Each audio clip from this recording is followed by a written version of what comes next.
Hello students, welcome to ACS Pathshala. Have you ever wondered what the ground is made up of? Why soil is important or how it is formed? To get this answer, we will study class 6 topic which is soil and rocks. So let's start. What is soil? Soil is the upper layer of the earth where plants grow. As you can see in this picture, it is shown that it is shown that upper layer of the earth is this. So here soil is formed. As we know, there are three layers of earth, which is crust, mantle and core.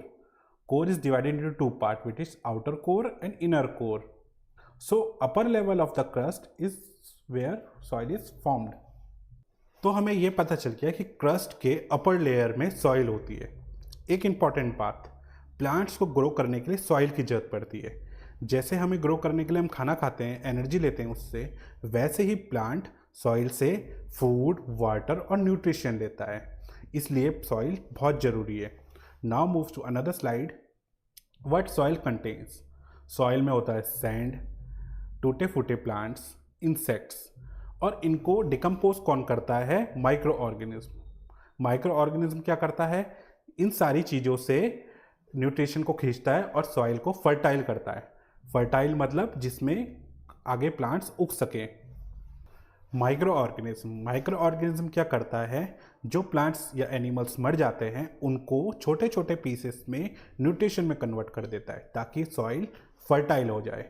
Fertile soil क्या होती है? A fertile soil is one which is rich in nutrition and help plants to grow.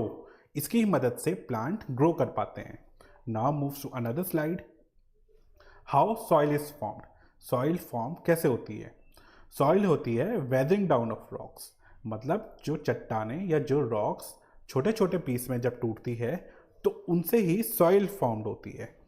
अब कुछ factors हैं जो weathering down of rocks में help करते हैं. वो है आपके, पहला है आपका सन, ठीक है, दूसरा आपका वाटर, तीसरा आपका विंड और चौथा आपका प्लांट्स एंड एनिमल्स. सन कैसे हेल्प करता है? सन जो होता है वो रॉक्स को काफ़ी गर्म कर देता है और जब विंटर आती है तो काफ़ी ठंडा हो जाता है.